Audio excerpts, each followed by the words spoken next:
إن الحمد لله نحمده ونستعينه ونستغفره ونؤمن به ونتوكل عليه ونعوذ بالله من شرور أنفسنا ومن سيئات أعمالنا من يهده الله فلا مضل له ومن يضلله فلا هادي له ونشهد أن لا إله إلا الله وحده لا شريك له ونشهد أن سيدنا ونبينا وشفيعنا وسندنا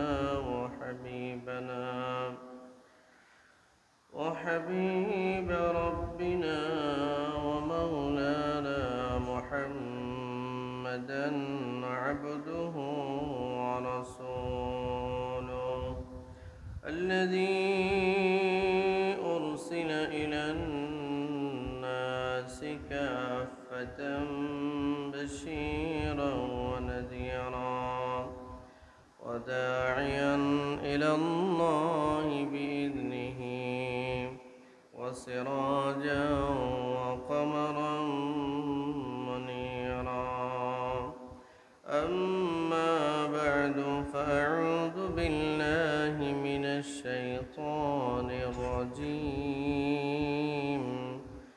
بسم الله الرحمن الرحيم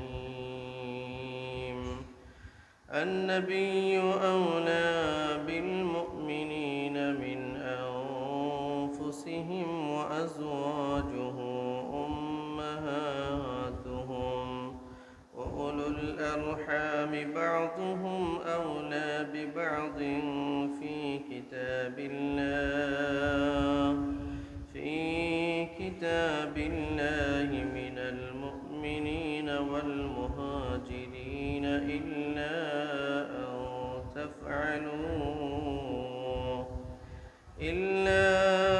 أن تفعلوا إلى أوليائكم معروفا كان ذلك في الكتاب مسطورا وقال تعالى قل إن كنتم تحبون الله فاتبعوني يحببكم الله ويغفر لكم ذنوبكم والله غفور رحيم وقال تعالى في آيات أخرى إن الله وملائكته يصلون على النبي يا أيها الذين آمنوا صلوا عليه وسلموا تسليما وقال رسول الله صلى الله عليه وسلم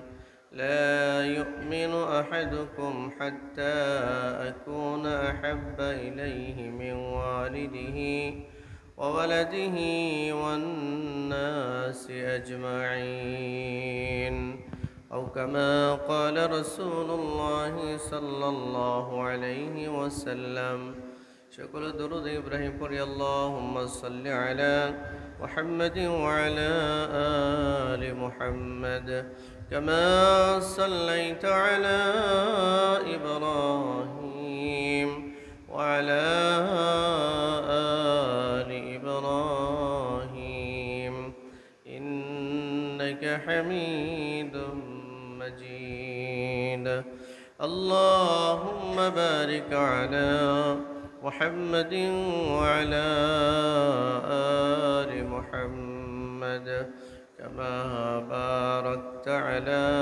إبراهيم وعلى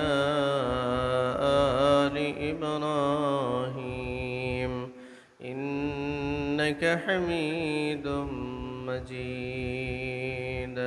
رب زدني علما، رب يسر ولا تعسر وتمم بالخير. رب اشرح لي صدري ويسر لي أمري واحلل عقدة من لساني يفقه قولي.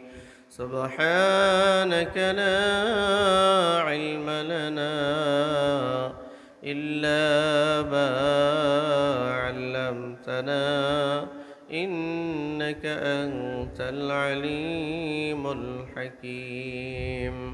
وسبحانك لا فهم لنا إلا ما فهمتنا إنك أنت الجواد الكريم. الحمد لله.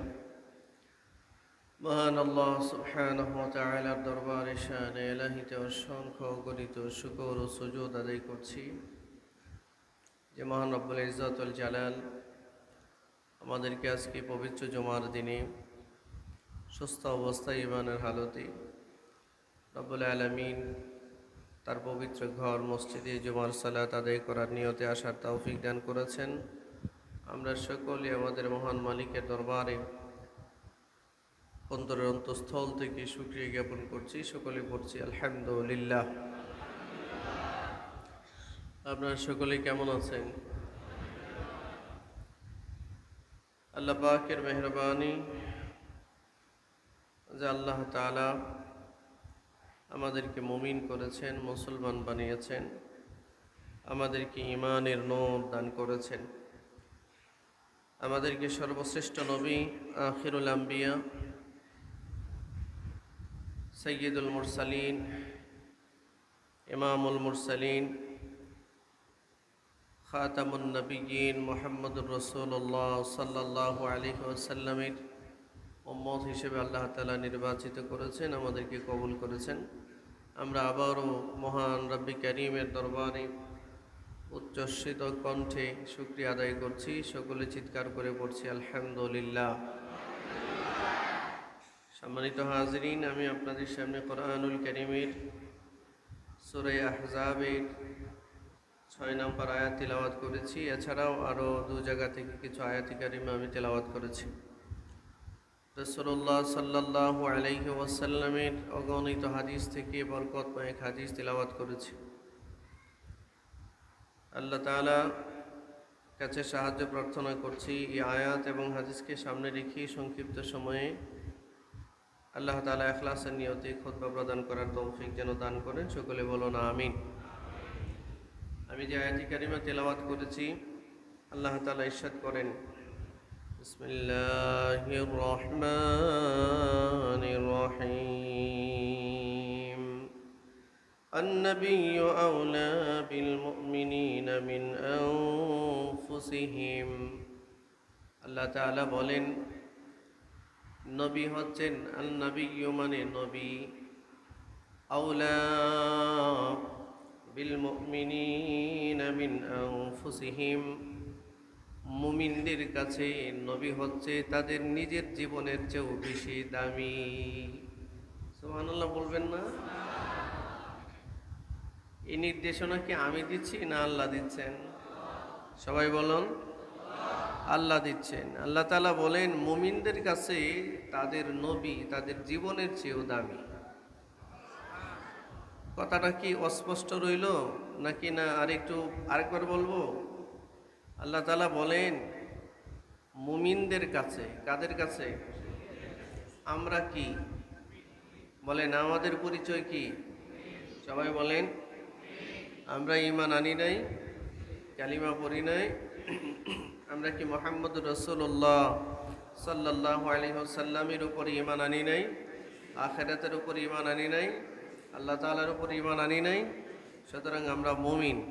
তো এই মুমিনদের কাছে সবচেয়ে আপন যে বস্তুটা, সবচেয়ে আপন যে ব্যক্তিটা, তিনি হচ্ছেন তার নবী। সুবহানাল্লাহ। আচ্ছা, এই কথাটার মধ্যে কোনো অস্পষ্ট কিছু আছে? না সুস্পষ্ট? আমাদের কাছে, প্রতিটা মানুষের কাছে আপনজনদের কিছু তালিকা আছে। কেউ তার মাকে বেশি ভালোবাসে, কেউ তার বাবাকে বেশি ভালোবাসে। ভালোবাসার তালিকা মানুষ আছে না? কেউ তার স্ত্রীকে ভালোবাসে, কেউ তার সন্তানদেরকে ভালোবাসে, কেউ তার বন্ধুদেরকে ভালোবাসে, কেউ তার দলের নেতাকে ভালোবাসে, ইত্যাদি ইত্যাদি বহু রকমের ভালোবাসা পৃথিবীতে আছে। আছে কি না? এটা আল্লাহ তাআলা মুমিনদের জন্য একটা মানদণ্ড দান করেছেন। এটা হচ্ছে মুমিনদের কাছে সবচেয়ে দামি যে ব্যক্তি, সবচেয়ে দামি অর্থাৎ নিজের জীবনের চেয়েও দামি। আপনারা বলেন, আমরা একে অন্যকে ভালোবাসি কিন্তু নিজের চেয়ে বেশি না। কি বলেন? মা বাবা সন্তানকে ভালোবাসে, সন্তান মা বাবাকে ভালোবাসে, বন্ধু বন্ধুকে ভালোবাসে, নিজের চেয়ে বেশি না, নিজের জানের চেয়ে বেশি না। এটা আল্লাহ তাআলা এখানে সুস্পষ্ট ভাষায় ঘোষণা দিয়ে বলেছেন, মুমিন যারা ঈমানদার তাদের কাছে তাদের নবী নিজের জীবনের চেয়েও বেশি দামি। বলেন মুমিনদের কাছে, সবাই বলেন মুমিনদের কাছে তাদের নবী তাদের জীবনের চেয়েও বেশি দামি। এই কথাটা কি আমারও বলবো? এটা মুখস্থ রাখবেন তো ইনশাআল্লাহ? এটা আমার বানানো কথা মনে করেছেন না? এই যে সূরা আহজাব খুলবেন, সূরা আহজাবের 6 নম্বর আয়াত। কয় নম্বর আয়াত? 6 নম্বর আয়াত খুলে দেখবেন আল্লাহ তাআলা আমাদেরকে এই নির্দেশনায় দিয়েছেন যে কেউ যদি মুমিন হয় তো এই মুমিন ব্যক্তির সবচেয়ে বড় পরিচয় হচ্ছে সে তার জীবনের চেয়েও বেশি তার নবীকে ভালোবাসে। আচ্ছা, এই কথাটা পরিষ্কার হয়েছে আমাদের কাছে? আমাদের ভালোবাসার তালিকায় তাহলে সবার আগে কে থাকবে বলেন? যদি কারো জন্য জীবন দিতে হয় সেটা কার জন্য? মুহাম্মদুর রাসূলুল্লাহ সাল্লাল্লাহু আলাইহি সাল্লামের জন্য, কারণ তিনি আমাদের কাছে সবচেয়ে দামি। হযরত ওমর ইবনুল খাত্তাব রাদিয়াল্লাহু তাআলা আনহু নবীকে গিয়ে বলেন, ইয়া রাসূলুল্লাহ, আমি আপনাকে অনেক বেশি ভালোবাসি, আমার মা বাবার চেয়েও আপনাকে আমি বেশি ভালোবাসি, আমার সন্তান সম্পদের থেকেও আমি আপনাকে বেশি ভালোবাসি, দুনিয়ার সব কিছুর চেয়ে আমি আপনাকে বেশি ভালোবাসি, এটা আমার নিজের জীবনের চাইতে বেশি ভালোবাসি না। আল্লাহ রাসূল বললেন, ওমর, আপনি এখনো ঈমানদার হতে পারেন নাই, আপনি এখনো ঈমানদার হতে পারেন। একটু খেয়াল করুন, হযরত ওমর নবীর পাশে শুয়ে আছেন। পৃথিবীর কোটি কোটি মানুষ, নারী পুরুষ, প্রত্যেক দিন, প্রতিদিন, প্রতি মুহূর্তে যেই নবী মুহাম্মদুর রাসূলুল্লাহ সাল্লাল্লাহু আলাইহি সাল্লামকে সালাম দিচ্ছেন, এরপরেই হযরত আবু বকরকে সালাম দিচ্ছেন, এরপরেই হযরত উমরকে সালাম দিচ্ছেন। আপনারা জানেন যে আমি উমরার সফরে ছিলাম, গত 22 তারিখে এসেছি। আমি নিজের চোখে দেখে এসেছি রাসূলুল্লাহ সাল্লাল্লাহু আলাইহি সাল্লামের বুক বরাবর যে কবরটা বাম পাশে, এটা হচ্ছে হযরত আবু বকরের। কার? তারপরে হযরত আবু বকরের বুক বরাবর যে কবরটা, এটা হচ্ছে হযরতে ওমর রাদিয়াল্লাহু তাআলা আনহু।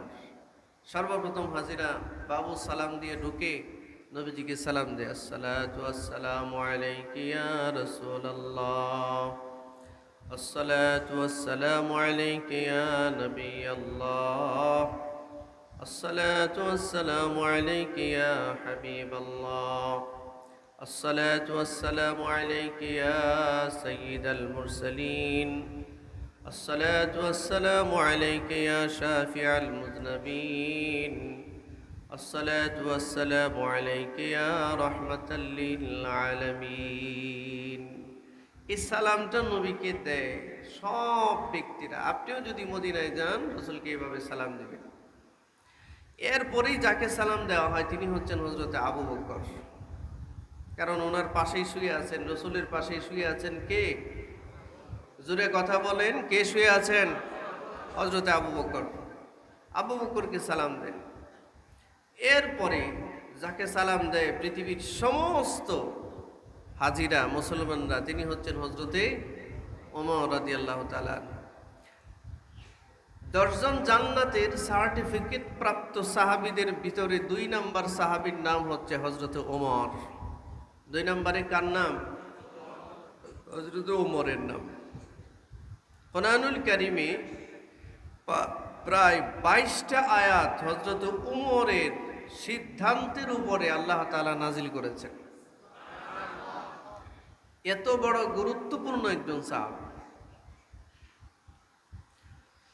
সেই ওমর বলছেন, ইয়া রাসূলুল্লাহ,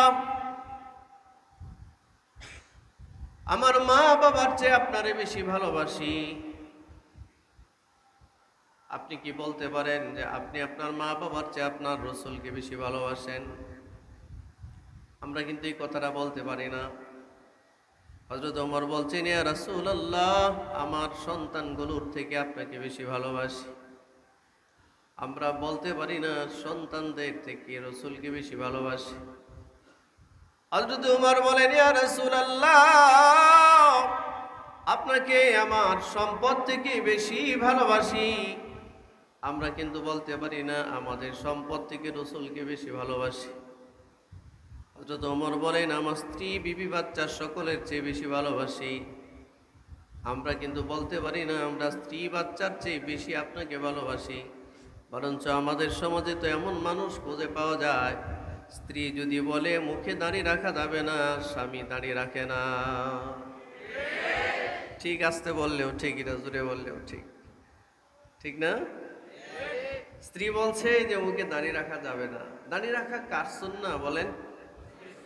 জোরে বলেন, জোরে জোরে কথা বলেন। আমি শারীরিকভাবে একটু অসুস্থ, আপনারা আস্তে কথা বললে হবে না, জোরে বলবেন। মুখে দাড়ি রাখা কার সুন্নাহ? এটা নরমাল সুন্নত না জরুরি সুন্নত? আহলে সুন্নাত ওয়াল জামাতের আকীদা অনুযায়ী দাড়ি রাখা ওয়াজিব। এক মুষ্টি পরিমাণ দাড়ি রাখা সুন্নাহ। দাড়ি রাখতেই হবে, এটা আল্লাহর ডিজাইন করা, তৈরি করা। পৃথিবীর কোনো নারীর মুখে দাড়ি কিয়ামত পর্যন্ত গজাবে না।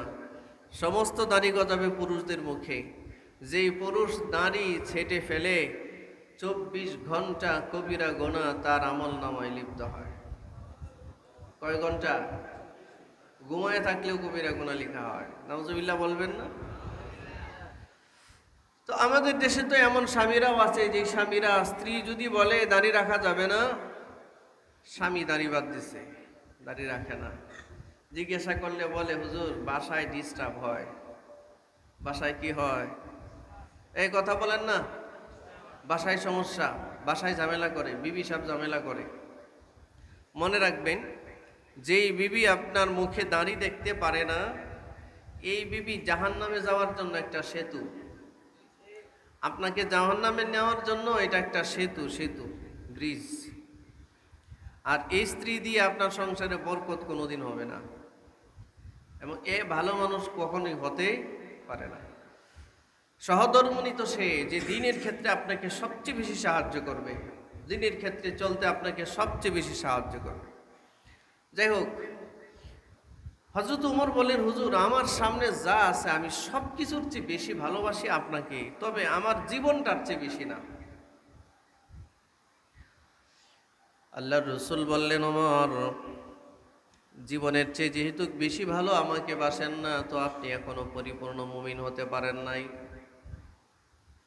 আচ্ছা, মুমিন না হওয়ার ঘোষণাটা দিচ্ছেন কাকে? আরে ভাই কথা বলেন না কেন? হযরত ওমর রে, যে ওমরের কথা অনুযায়ী 22টা আয়াত কোরআন মাজিদে আল্লাহ নাজিল করেছেন, তারে বলতেছেন তুমি মুমিন না।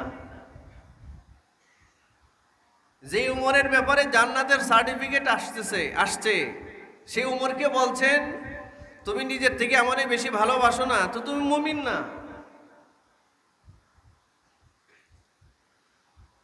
আমি যে হাদিস আপনাদের সামনে তিলাওয়াত করেছি, হযরত আনাস ইবনে মালিক রাদিয়াল্লাহু তাআলা আনহু থেকে হাদিস বর্ণিত। হযরত আনাস বলেন, রাসূল বলেছেন, লা ইউমিনু আহাদুকুম হাত্তা আকুনা আহাব্বা ইলাইহি মিন ওয়ালিদিহি ওয়া ওয়ালাদিহি ওয়ান নাসি আজমাইন।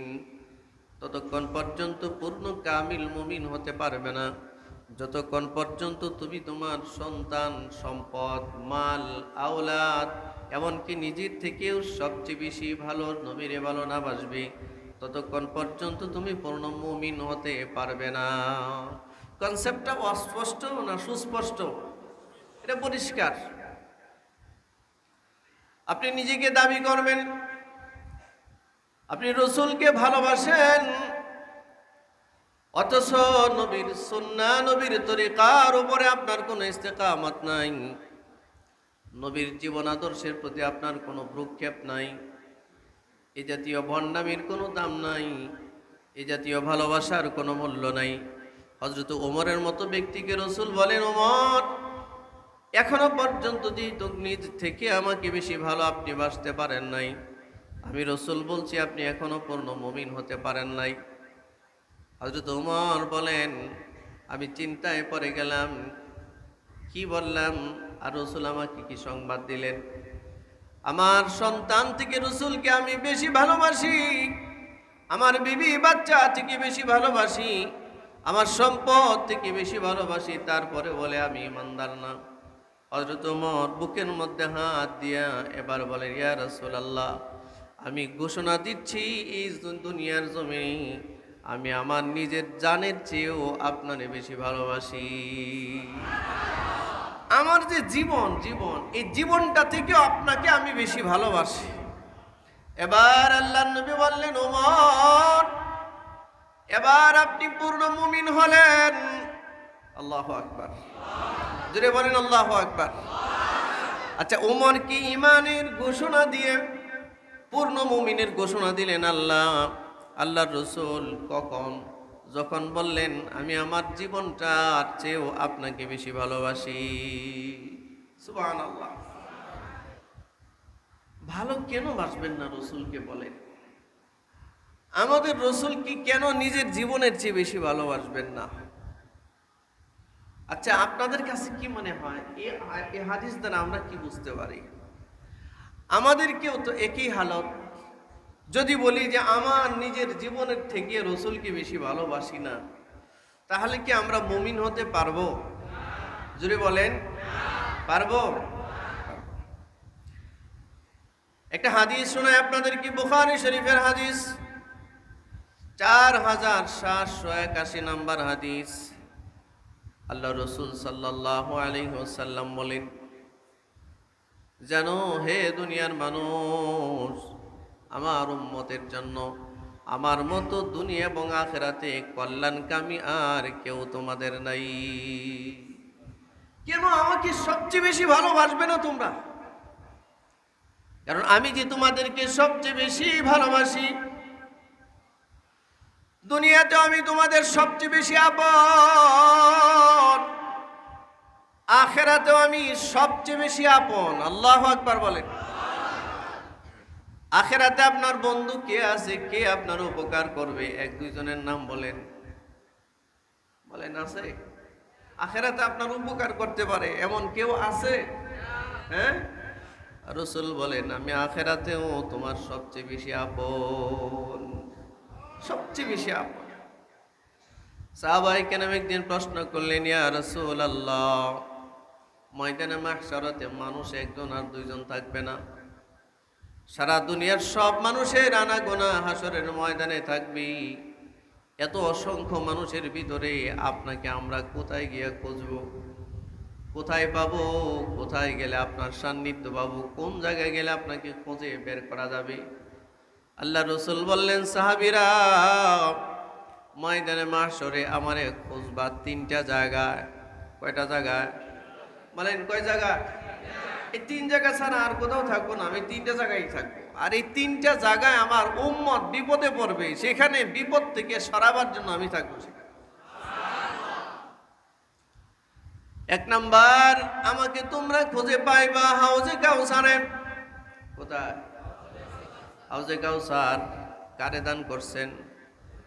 মুহাম্মদুর রাসূলুল্লাহ সাল্লাল্লাহু আলাইহি সাল্লামকে। এই হাউজে কাউসার নবী ছাড়া আর কোন নবীকে আল্লাহ তাআলা দেন নাই। এই জন্য আল্লাহ রসুল বলেন, উম্মত, হাসরের মাঠে আমারে তোমরা তিনটা জায়গার মধ্যে খুঁজবা। এর মধ্যে প্রথম জায়গাটা হলো হাউজে কাউসার, যেখানে একটু পানির পিপাসায় আমার উম্মত তৃষ্ণার্ত হয়ে জিহ্বাটা নাভি পর্যন্ত ঝুলতে থাকবে, এমন অবস্থায় যাবে আমি আমার উম্মতকে আমার নিজের হাতে পানি পান করাইয়া দেব। ক্যাটাগরি হবে, কিছু ক্যাটাগরি। হাউজে কাউসারের চতুর্দিকে লক্ষ লক্ষ গ্লাস থাকবে, গ্লাস। কাউকে তো ফেরেশতারা পানি পান করায় দিবে, আর কাউকে রসুল নিজে পানি পান করায় দিবে। যদি হাউজে কাউসারে খুঁজে না পাও, আমারে খুঁজবা মিজানের পাল্লার কাছে। কারণ অনেক মানুষ হাউজে কাউসারের কাছে যাবে পানি পান করার জন্য, ফেরেশতারা বলবে, একদম কাছাকাছি চলে যাওয়ার পর ফেরেশতারা বলবে আমি যখন প্রস্তুত হব তারে হাউজে কাউসারে পানি পান করানোর জন্য, ফেরেশতা হঠাৎ করে তার মাঝে আর আমার মাঝে একটা পর্দা দিয়ে দিবে। কি দিবে? একটা হিজাব দিবে, একটা পর্দা। সে আড়াল হয়ে যাবে আমার থেকে। ফেরেশতাকে বলবো, ফেরেশতা আমার উম্মতকে আমার থেকে আড়াল করছো কেন? ফেরেশতারা বলবেন ইয়া রাসূলুল্লাহ, আপনি জানেন না এ আপনার কত বড় সর্বনাশ করেছে। আপনি চলে আসার পর, দুনিয়া ছেড়ে চলে আসার পর আপনার দ্বীনের নামে বেদাত তৈরি করেছে, আপনার দ্বীনের নামে নতুন নতুন জিনিস তৈরি করে ইসলামের নামে চালায়া দিত। অর্থাৎ বেদাত প্রতিষ্ঠিত করেছে, যা আমল করেছে বেদাতের ভিত্তিতে করেছে। এই যে দেখেন না আমাদের দেশে এই যে রবিউল আউয়াল মাস চলতেছে, না এক ওয়াক্ত নামাজ আছে, না নবীর কোনো দায়মি সুন্নত তার চেহারার মধ্যে আছে, অথচ মিলাদুন নবী পালন করার জন্যে, মিলাদুন নবীর জিলাপি নিয়ে দৌড়াদৌড়ির জন্য অনেক সময় মারামারি করে আহত হয়ে যায়। কথা বলেন না? বাংলাদেশে এরকম ঘটনা নাই? মিলাদ শরীফ পড়ার জন্য আহত হয়ে গেছে, অথচ এর মুখে একটা দাড়ি খুঁজে পাওয়া যায় না, সকাল বিকাল শেভ করে।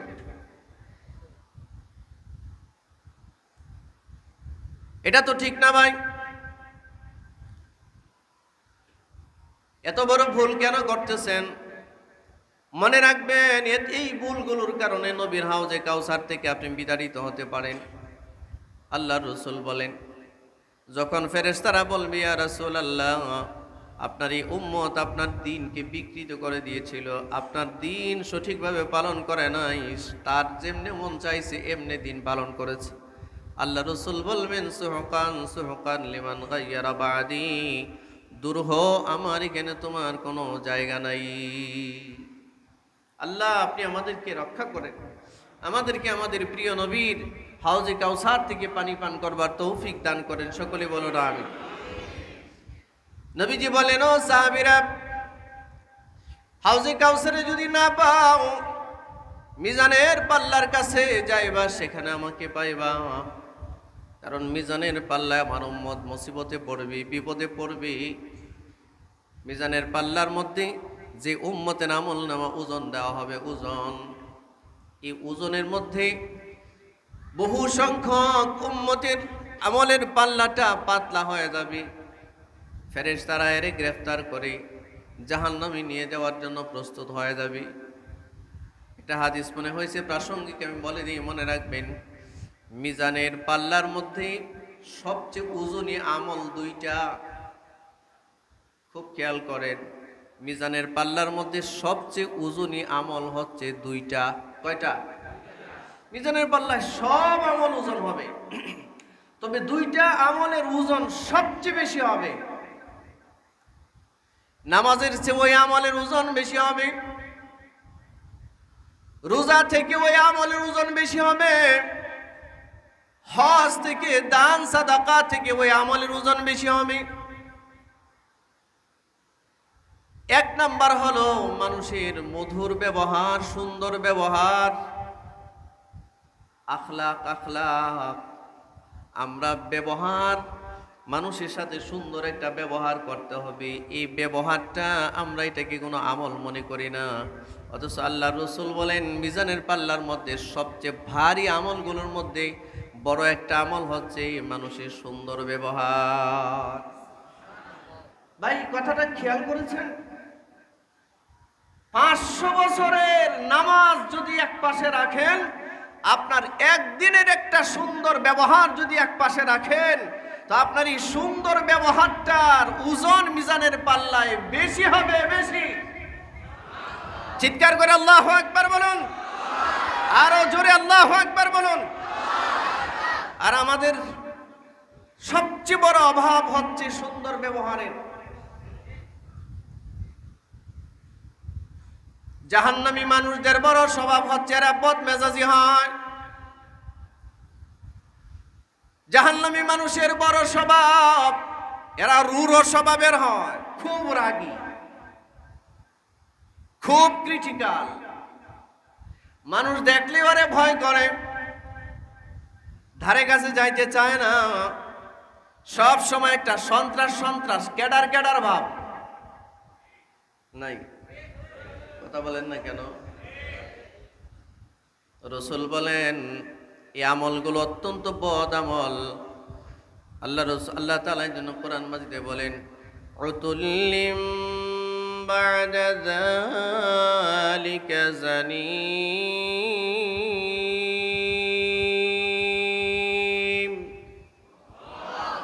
আরেকটু আস্তে বলেন আল্লাহু আকবার, আর চিৎকার করে বলেন আল্লাহু আকবার। নবীর বিরুদ্ধে আচরণকারী এবং পরকালকে অস্বীকারীদের সবচেয়ে বড় যেই গুণগুলো, এর মধ্যে একটা হচ্ছে এগুলো অত্যন্ত বদমেজাজি হয়, রূঢ় স্বভাবের হয়, এবং এগুলো বেশিরভাগ জারজ সন্তান হয়।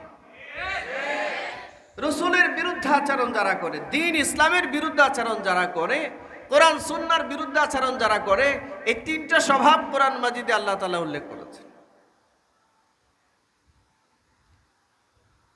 মুসলমান ভাইয়েরা আমার, গুরুত্বপূর্ণ কথা, মিজানের পাল্লায় 1000 বছরের ইবাদত যদি এক পাশে রাখেন, আর একদিনের একটা সুন্দর ভালো স্বভাব যদি আপনি এক পাশে রাখেন, আপনার সুন্দর ব্যবহারটা যদি এক পাশে রাখেন, আপনার এই সুন্দর ব্যবহারটার ওজন ভারী হয়ে যাবে।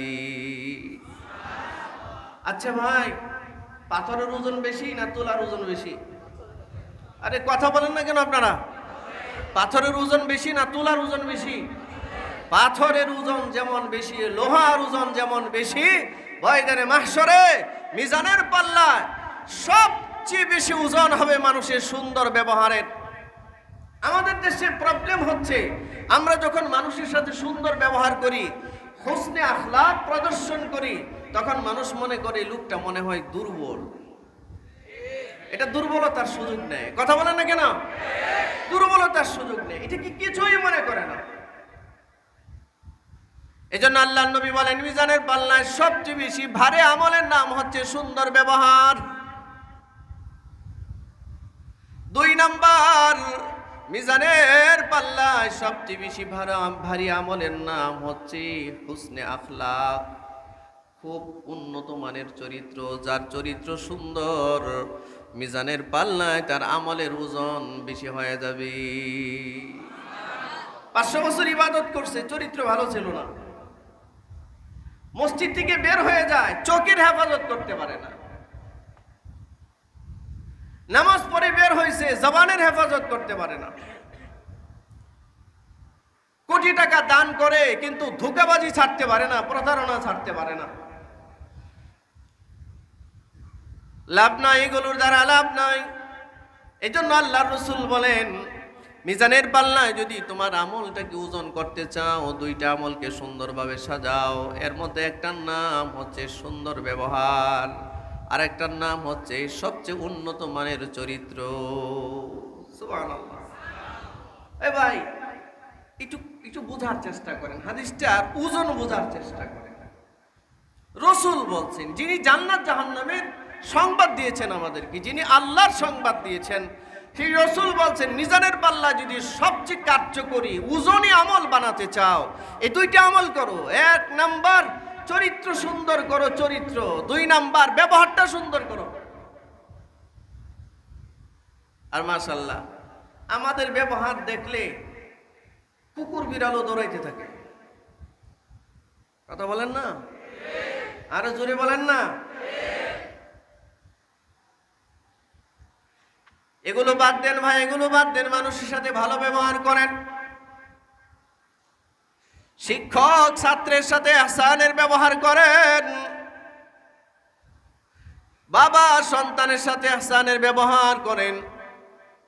বন্ধুর সাথে সুন্দর ব্যবহার করেন। আপনজনদের সাথে সুন্দর ব্যবহার করেন। মানুষের সাথে একটা সুন্দর ব্যবহার করেন। বিশ্বাস করেন, সুন্দর ব্যবহারের ক্ষেত্রে মুহাম্মদুর রাসূলুল্লাহর উপরে এত গুরুত্বপূর্ণ মানুষ দুনিয়াতে আর নাই। মসজিদে নববীতে এসে ইহুদি দাঁড়িয়ে পেশাব করে দিয়েছে। দাঁড়িয়ে দাঁড়িয়ে, বসে না, মসজিদে নববীতে দাঁড়িয়ে পেশাব করে দিয়েছে। কোথায়? কথা বলেন, সবাই বলেন কোথায়? আচ্ছা, মসজিদে নববীতে এসে, এখানে এসে কেউ যদি দাঁড়িয়ে পেশাব করে ফেলে, আমাদের কি হইতে পারে অবস্থাটা বলেন তো? তাও আবার কোনো অমুসলমান যদি এখানে এসে দাঁড়িয়ে পেশাব করে দেয়, কি হবে? আর মসজিদে নববী, যেখানে এক রাকাত নামাজ 50,000 রাকাত নামাজের সওয়াবের অধিকার রাখে। জীবনে 50,000 রাকাত নামাজ পড়েছেন? সুবহানাল্লাহ আসতে বললেন কেন? চিৎকার করে বলেন আল্লাহু আকবার। 50,000 রাকাত জীবনে পড়েছেন? আরে মিয়া, 2 রাকাত নামাজ পড়তে, রমজান মাসে 20 রাকাত তারাবির নামাজ পড়ার জন্য ফতোয়া বাইর করতে করতে করতে করতে এটা 8 রাকাত না ঠেকাইছেন। কিছুদিন পরে বলবেন এই তারাবি না পড়লেও চলে, এভাবে বলবেন আপনারা। অথচ রসুলের মসজিদে 1 রাকাত নামাজ 50,000 রাকাত নামাজের সওয়াব। আল্লাহর ঘর বাইতুল্লাহর হুদুদের ভিতরে কেউ 1 রাকাত নামাজ পড়লো, 1 রাকাত নামাজ মানে হলো 1 লক্ষ রাকাত নামাজ। সেই মদিনার মসজিদে দাঁড়িয়ে ইহুদি পেশাব করে দিয়েছে। সাহাবায়ে কেরাম গরম হয়ে গেছে। আল্লাহ রসুল বললেন, গরম হয় না, ঠান্ডা থাকো। এখন গরম হইলে অর্ধেক জায়গায় তার পেশাব বন্ধ হয়ে যাবে। সদ্য মতো পেশাব করতে দাও। পেশাব শেষ।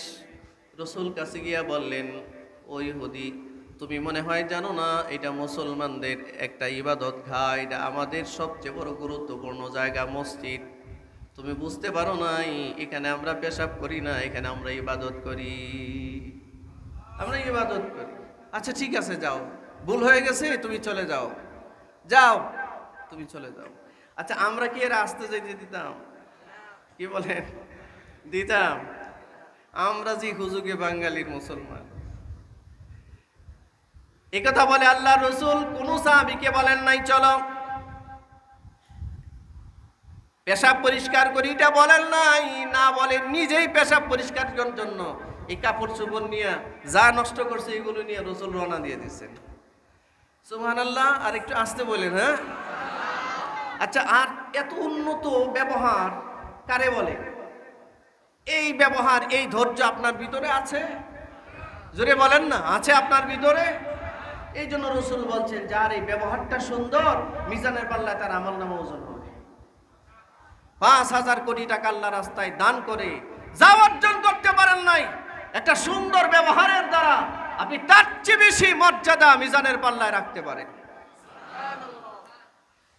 চরিত্রকে হেফাজত করা, চরিত্র 2 নাম্বার, চরিত্রকে হেফাজত করা, ক্যারেক্টারকে হেফাজত করা, চরিত্রকে হেফাজত করা। আমাদের দেশে লক্ষ লক্ষ মানুষ চরিত্র নষ্ট করছে, প্রতিদিন নষ্ট করছে।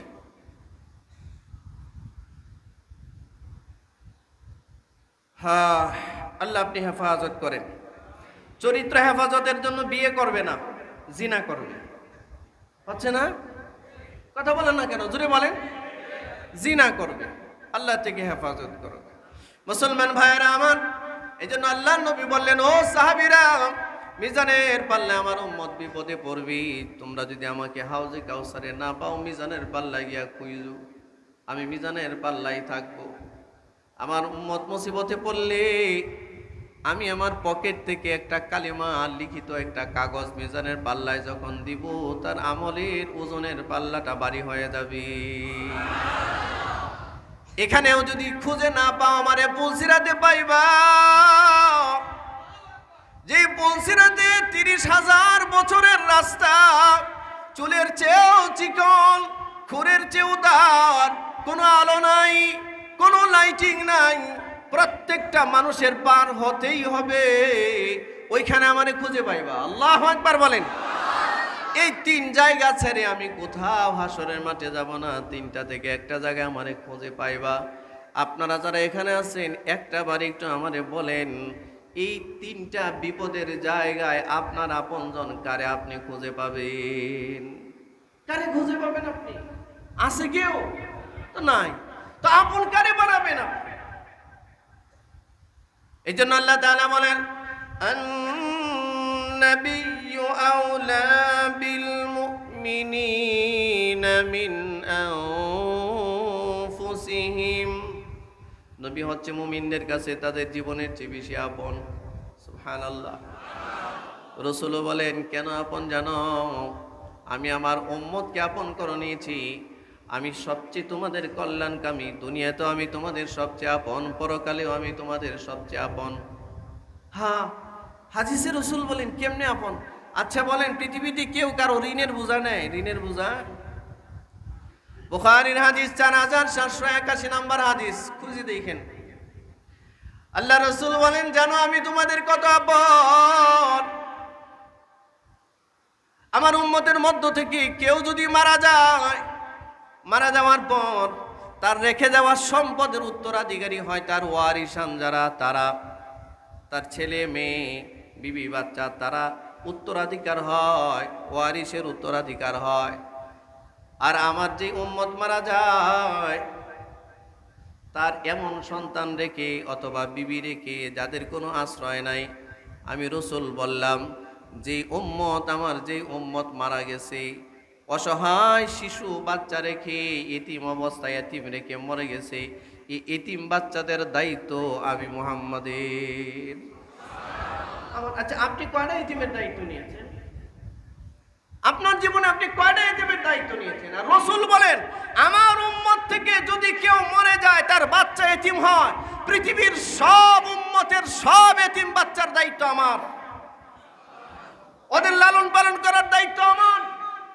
এখন মাদ্রাসার কোনো এতিম বাচ্চাকে যদি আপনি লালন পালন করেন, আপনি যেন নবীর পক্ষ থেকে দায়িত্ব পালন করতেছেন। রাসূলুল্লাহ সাল্লাল্লাহু আলাইহি ওয়াসাল্লাম বলেন, শুধু তাই নয়, আমার কোন উম্মত যদি মরে যায় ঋণের বোঝা নিয়ে,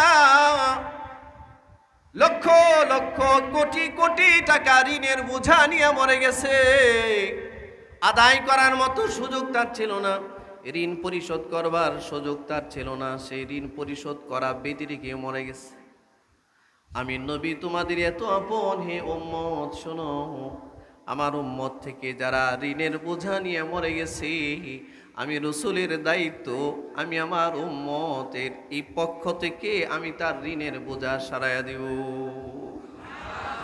এ ভাই, নিজের মা বাপ ঋণের বোঝা নেয়? হ্যাঁ, কথা বলেন না কেন? কোন একটা সমিতি থেকে 2 লাখ টাকা লোন আনছেন, আপনি পরিশোধ করতে পারেন নাই, এখন লোনওয়ালা যদি বাড়িতে এসে হামলা দেয়, মা বাবা লাঠি দিয়ে পিঠে দৌড়ানি দিবে, বলবে আমার ছেলের লোন দিছিস কেন, আমার জিজ্ঞেস করে দিছস? বলবে কি বলবে না? এটা আমার ছেলে জানে আর তুই জানস, আমি 1 টাকাও দিব না, বলবে কিনা? জোরে কথা বলেন, বলবে কিনা? আর রাসূল বলেন, আমার উম্মতের ভিতর থেকে কেউ যদি, কোন উম্মত যদি ঋণের বোঝা নিয়ে মরে যায়, আদায় করতে পারে নাই, পরিশোধ করতে পারে নাই, ঋণের বোঝা পরিশোধ করতে পারে নাই, ঋণের বোঝা নিয়ে মরে গেছে, আমি রাসূল জামিনদার তার ঋণ পরিশোধ করবার জন্য। আমি নবী ঋণ পরিশোধ করব, হয় দুনিয়া না হয় আখিরাত। আপনারা কথাটা বুঝেন নাই মনে হয়? হ্যাঁ, আচ্ছা, এমন কোন সংবাদ পৃথিবীর কোন মানুষ আপনারা দিছে? আপনি একবার বলেন, একবার যে পৃথিবীর কোন মানুষ আপনাকে বলেছে যে তুমি যা মনে চাই তাই করো, তোমার সব ঋণের দায় দায়িত্ব আমার, আমি পরিশোধ করব, এমন কে আছে পৃথিবীতে? এই মানুষটার নাম বলেন। আছে কেউ? আছে কেউ? এটা আপনার রাসূল বলেছেন, ও উম্মত, আমার উম্মতের ভিতর থেকে কেউ যদি না বুঝে, ঋণ করে মরে যায় আর পরিশোধ করতে পারে নাই, আমি রাসূল জামিনদার হইলাম, তার ঋণ পরিশোধ করার দায়িত্ব আমার। এজন্য আল্লাহর নবী সাল্লাল্লাহু আলাইহি ওয়াসাল্লাম বলেন, আমি তোমাদের সবচেয়ে কল্যাণকামী, তোমাদের সবচেয়ে আপন আমি। কারণ দুনিয়াতে আমি তোমাদের আপন, পরকালেও আমি তোমাদের সবচেয়ে বেশি আপন। এই গুণাবলীগুলো রসুল ছাড়া আর কারো নাই। ঋণের বোঝা কেউ কারো নেয় না। স্বামীর ঋণের বোঝা স্ত্রী নিতে চায় না, বাবার ঋণের বোঝা সন্তান নিতে চায় না, সন্তানের ঋণের বোঝা বাবা নিতে চায় না, আরে বন্ধুর ঋণের বোঝা বন্ধু নিতে চায় না। যতই আপনজন হোক, ঋণের বোঝা কেউ গ্রহণ করতে চায় না। আর রসুল বলেন, আমার উম্মতের প্রতি আমি এতটাই দরদি, আমার উম্মতের প্রতি আমি এতটাই আপন, কল্যাণকামী, আমার উম্মত না বুঝে যদি ঋণেও করে মরে যায়, এই ঋণ পরিশোধ করবার দায়িত্ব আমি রসুলের।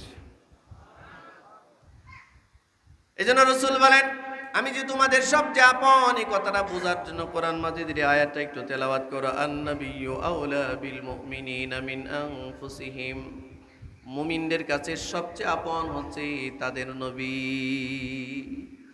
এতক্ষণ এই আলোচনার দ্বারা আপনার কাছে আমার প্রশ্ন, জুমার খুতবায় তো লম্বা কথা বলা যায় না, সংক্ষিপ্ত কথা আমি যা এই পর্যন্ত কোরআন সুন্নাহর আলোকে বললাম, আপনার কাছে কি মনে হয়েছে তাহলে এই লোকটাই আমার কাছে সবচেয়ে বেশি আপন? কার কার মনে হয়েছে? বুকে হাত দেন, বুকে হাত দেন, বুকে হাত দেন। মিথ্যার আশ্রয় নেবেন না, কোন ধোঁকাবাজির আশ্রয় নেবেন না। হযরত ওমরের মতো বুকে হাত দিয়ে বলেন, সত্যিই কি পৃথিবীতে মুহাম্মদুর রাসূলুল্লাহ সাল্লাল্লাহু আলাইহি সাল্লাম আমাদের কাছে সবচেয়ে বেশি আপন? সবচেয়ে বেশি আপন? এবার হাতটা দেখান, দেখায় বলেন সবচেয়ে বেশি আপন কে? মুহাম্মদুর রাসূলুল্লাহ সাল্লাল্লাহু আলাইহি ওয়াসাল্লাম। হাত নামান। এই সাক্ষ্যের উপরে যদি আপনি দৃঢ় থাকতে পারেন যে মুহাম্মদুর রাসূলুল্লাহ আমার জীবনের সবচেয়ে বেশি আপন, মনে রাখবেন আপনি পূর্ণ ঈমানদারির সার্টিফিকেট পেয়েছেন। পূর্ণ ঈমানদারির সার্টিফিকেট। আপন মানুষটা কষ্ট পাইলে, নিজের আপন কোনো মানুষ সবচেয়ে বেশি আপন যিনি, তিনি যদি কষ্ট পায় তাহলে আমরা কষ্ট পাই না? কষ্ট পাই না? এরে ভাই কথা বলেন না কেন? আজ নিজের আপন মানুষটা কষ্ট পাইলে নিজেরা ব্যতীত হয় না?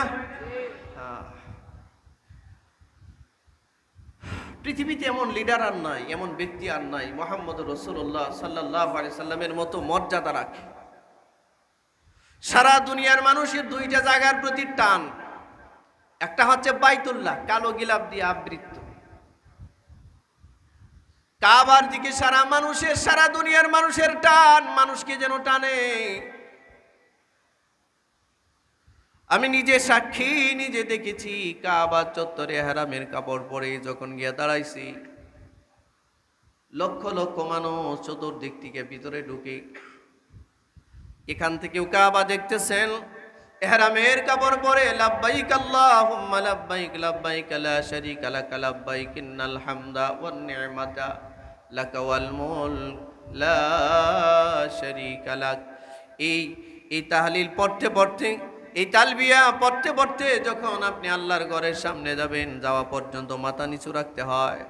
হাদিস শরীফের মধ্যে আসছে, একজন কাবার তাওয়াফকারী, জিয়ারতকারী মাথা নিচু করে কাবার সামনে যাবে, মাথা উঁচু করে সর্বপ্রথম কাবা দেখে যে দোয়াটা করবে, এই দোয়াটার সাথে সাথে আল্লাহ কবুল করবে। যে কোনো একটা দোয়া কাবার দিকে দৃষ্টি দিয়ে শুধু এই দোয়াটা করার সাথে সাথে আল্লাহ কবুল করবে। যারা কাবারে ভালোবাসে, আমি দেখেছি কে দোয়া করবে আল্লাহর ঘরের দিকে তাকায়া নীরবে চোখের পানি ছাড়তেছে। কি বলবে, কি দোয়া করবে, দোয়ার ভাষা হারায় ফেলছে। মানুষের কথা জানি না, আমি আমার কথা বলতেছি। আল্লাহ তাআলার ঘর যখন নজরে আসছে, কি বলবো, বাকরুদ্ধ হয়ে গেছে। হৃদয়ের মধ্যে তুলফার সৃষ্টি হয়ে গেছে। কি বলবো আল্লাহর কাছে, কি বলবো? আমি অধম, এখন আল্লাহর ঘরের সামনে দাঁড়িয়েছি। এই জায়গা ময়দানে মাশরে আল্লাহ আরশ থেকে সরাসরি এই কাবার উপরে এসে নাজিল হবে। এখান থেকে বিচার পরিচালনা করবেন আল্লাহ। 2 নাম্বার জায়গা মদিনা। মদিনায় রাসূলের রওজায়ে আতহারের পাশে কত নবী প্রেমিক নীরবে নীরবে রওজায়ে আতহারের পাশে যে কোন একটা খুঁটির পাশে বসে নীরবে চোখের পানি ছাড়তেছে। লক্ষ লক্ষ মানুষ গিয়া সালাম দিতেছে। নবী প্রেমিক কিছু মানুষ আছে, আমি দেখেছি। একদিন আসরের নামাজ পড়ে আমি বের হয়ে তাকায় দেখি দূরে একটা পিলারের পাশে একটা বোন এতটাই অপলক নেত্রে রাসূলের রওজায়ে আতহার সেই সবুজ গম্বুজের দিকে তাকায় চোখের পানি ছাড়তেছে। কোনো আওয়াজ নাই, কোনো শব্দ নাই, কিছু বলে না, হাতও ওঠায় না। দেখলাম দূর থেকে একটা পিলারের পাশে দাঁড়ায়া নবীজির সেই সবুজ গম্বুজের নিচের দিকে তাকায়া চোখের পানি ছাড়তেছে। অজর ধারায় চোখের পানি পড়তেছে। এটা মহাব্বত, এটা ভালোবাসা। পাশেই তার স্বামী, তার সন্তান নিয়ে দাঁড়ায় আছে, আর ওই মহিলা নবীজির রওজায়ে আতহারের দিকে তাকায়া চোখের পানি ছাড়তেছে। এরকম লক্ষ লক্ষ মানুষ মদিনায় নবীর রওজায়ে আতহারের পাশে যে যেখানে পেরেছে, যে যে দিকে পারে সেখানেই দাঁড়ায়া নীরবে চোখের পানি। একটা আকর্ষণ, একটা টান, একটা ভালোবাসার টান। 100-200 বছর আগের মানুষ না, যেই মানুষটা আমাদেরকে রেখে 1450 বছর আগে দুনিয়া ছেড়ে চলে গেছেন, 1450 বছর পরে এসেও এখনো পর্যন্ত আমাদের কলিজা ভরপুর তার ভালোবাসা। ঠিক কিনা জোরে বলেন? এখনো পর্যন্ত আমাদের জীবন সেই নবীর জন্য উৎসর্গিত। এখনো পর্যন্ত যদি নবীর জন্য আমার জীবন দিয়ে দেওয়ার প্রয়োজন পড়ে, চিন্তা করবেন নাকি? নবীর জন্য যদি জীবন দেওয়ার প্রয়োজন পড়ে, চিন্তা করার সময় আছে? চিন্তা করার সময় নাই। এরকম একজন মহামানব দুনিয়াতে আর দ্বিতীয়জন নাই। আল্লাহর নবী এই ভালোবাসা অর্জন করেছেন তার হোসনে আখলাক দিয়ে, সুন্দর ব্যবহার দিয়ে, সুন্দর চরিত্র দিয়া। যেই চরিত্র 1450 বছর আগে বলেছেন, হে উম্মত, আমি তোমাদের এতটাই কল্যাণকামী, তুমি ঋণের বোঝা নিয়ে মরে গেলেও তুমি টেনশনে থাইকো না, আমি নবী তোমার জিম্মাদার হলাম। আমি পরিশোধ করব তোমার ঋণের বোঝা, আমি পরিশোধ করব। বিশ্বাস যদি না হয় বুখারী শরীফ খুলবেন, 4781 নাম্বার হাদিসটা একটু তালাশ করবেন। আমি যা বলেছি হুবহু তা লেখা আছে। আমি আশ্চর্য হয়ে গেছি, ঋণের বোঝা কেউ নিতে চায় না। আর রাসূল বলেন, উম্মত শয়তানে ঢুকায় পড়ে বিশাল ঋণ করে ফেলেছো, পরিশোধ করতে পারো নাই, মরে গেছো। আমি রাসূল বলছি তোমার এটা আদায় করার দায়িত্ব আমার। তো এর চেয়ে আপন আর কে হতে পারে? বলে কে হতে পারে? প্রিয় ভাইয়েরা আমার, আমাদের সবচেয়ে ভালোবাসার জায়গা মুহাম্মদুর রাসূল। নবীরে ভালোবাসা মানে আল্লাহরে ভালোবাসা। কারে ভালোবাসা? নবীকে ভালোবাসা মানে কাকে ভালোবাসা? আল্লাহকে ভালোবাসা। আপনারা আশ্চর্য হচ্ছেন, আপনারা হয়তো ইদানিং দেখতেছেন আমাদের পার্শ্ববর্তী রাষ্ট্র ইন্ডিয়ার মহারাষ্ট্র নামে একটা আছে। তাদের রাষ্ট্রের অনেকগুলো ভাগ আছে, এর মধ্যে একটা আছে মহারাষ্ট্রে এক হিন্দু ধর্মযাজক আমাদের নবী মুহাম্মদুর রাসূলুল্লাহ সাল্লাল্লাহু আলাইহি ওয়াসাল্লামকে নিয়ে অত্যন্ত নগ্ন ভাষায়, অত্যন্ত জঘন্য নোংরা ভাষায় রাসূলুল্লাহ সাল্লাল্লাহু আলাইহি ওয়াসাল্লামের বদনাম করেছে। রাসূলুল্লাহ সাল্লাল্লাহু আলাইহি ওয়াসাল্লামের চরিত্রহানি করার চেষ্টা করেছে। আর এই ধর্মযাজকেরই এই হিন্দু পুরোহিতের এই নোংরা বক্তব্যকে সমর্থন করেছে বর্তমানে যে নরেন্দ্র মোদীর যে দল বিজেপি, এই বিজেপির এক সংসদ সদস্য কি নারায়ণ নাকি নাম, সে এটা সমর্থন করেছে। মানে হচ্ছে দলীয়ভাবে এই ভারতবর্ষের উগ্রবাদী হিন্দুরা মুহাম্মদুর রাসূলুল্লাহ সাল্লাল্লাহু আলাইহি সাল্লামের বিরুদ্ধে এজেন্ডা নিয়ে নেমেছে নবীজির চরিত্রহানি করার জন্য। আচ্ছা, নবীজির চরিত্রের হেফাজত করেছেন কে? ইন্নাকা লাআলা খুলুকিন আযীম। আখলাকে আযীম আল্লাহ তাআলা তার হাবিবকে দিয়েছেন। পৃথিবীর কোনো মানুষ নবীর চরিত্রের উপরে কালিমা লেপন করতে পারবে না। নবীর চরিত্রের উপরে জেনে বুঝে এমন একজন মহামানবীর উপরে চরিত্রের মধ্যে যদি কেউ কথা বলে, তাহলে এর 1 নাম্বার পরিচয় হচ্ছে উতুল্লিম বাদা যালিকা জানিম। এ হচ্ছে এটার কি বলে, জারজ সন্তান। জারজ আমাদের দেশীয় ভাষায় যেটারে হারাম, তারপরে জাদা বলে হারাম হারাম, মানে এটার যেমন রাসূলুল্লাহ সাল্লাল্লাহু আলাইহি সাল্লামকে গালি দিয়েছিল সর্বপ্রথম পাগল বলে ওলীদ ইবনে মুগীরা। কি নাম? আরে ভাই, মক্কার বড় এক কাফের, নাম ওলীদ ইবনে মুগীরা। কি নাম? রাসূলুল্লাহকে পাগল বলে গালি দিয়েছে। নবীজি বলেন, ও তো আমাকে গালি দিবেই, কারণ ওর তো বাবার ঠিক নাই, ও তো জন্মের ঠিক নাই। কি নাই? এই সংবাদটা আবার ওলীদ ইবনে মুগীরার কাছে গেছে যে মুহাম্মদ সাল্লাল্লাহু আলাইহি ওয়াসাল্লাম বলছে তার নাকি জন্মের ঠিক নাই। আচ্ছা, রাসূলুল্লাহ সাল্লাল্লাহু আলাইহি ওয়াসাল্লাম কোনোদিন মিথ্যা কোনো কথা বলছে? ওলীদ ইবনে মুগীরা টেনশনে পড়ছে। তার বয়স যখন 18 বছর, মক্কার এক মানুষ এসে বলে এটা তো আমার ছেলে, আরেকজন এসে বলে এটা তো আমার ছেলে, আরেকজন এসে বলে এটা তো আমার ছেলে। তো ওলীদ ইবনে, আচ্ছা আপনারা যদি এরকম ভাবে কেউ দাবি করে কেমন হবে অবস্থা? ওলীদ ইবনে মুগীরা দৌড়ে তার মার কাছে গেছে, গিয়ে বলে, মা, মুহাম্মদ সাল্লাল্লাহু আলাইহি ওয়াসাল্লাম বলছে আমার নাকি জন্মে ঠিক নাই, আমার বাপ আসলে কে? ওইটা তো আমিও জানি না। এটা এই টিস্যু কই? বলে এটা আমি তো জানি না, মা জানে না। আজ পর্যন্ত মুহাম্মদুর রাসূলুল্লাহ সাল্লাল্লাহু আলাইহি ওয়াসাল্লামের চরিত্র নিয়ে তারা কথা বলেছে, প্রত্যেকটা মানুষই পিতৃ পরিচয়হীন, প্রত্যেকটা মানুষই পিতৃ পরিচয়হীন, এদের পিতৃত্বের কোনো ঠিক নাই। এই জন্য হিন্দুত্ববাদী উগ্র হিন্দুরা রাসূলুল্লাহ সাল্লাল্লাহু আলাইহি ওয়াসাল্লামের চরিত্রের বিরুদ্ধে নতুন করে আরেকটা টোকা দিছে। টোকা দিয়ে দেখছে যে মুহাম্মদ সাল্লাল্লাহু আলাইহি ওয়াসাল্লামের উম্মতদের খবর কি, হালত কি, মুহাম্মদ সাল্লাল্লাহু আলাইহি ওয়াসাল্লামের উম্মতদের হালত কি। আলহামদুলিল্লাহ, ভারতবর্ষের মুসলমানরা সংখ্যা লঘু হলেও তারা তাদের সর্বস্বটা দিয়ে এটার প্রতিবাদ করতেছে। পুরা মুম্বাই শহর লক্ষ লক্ষ মানুষ যাতায়াত করেছে, ঠিক না? সারা বাংলাদেশে আজকে জুমার পরে বিক্ষোভ মিছিল হবে, সারা বাংলাদেশে, পাকিস্তানে হবে, সারা বিশ্বের মধ্যে হবে। আমরা জানি এই কথাগুলো ইন্টেলিজেন্সের মাধ্যমে ওদের কাছে যায়।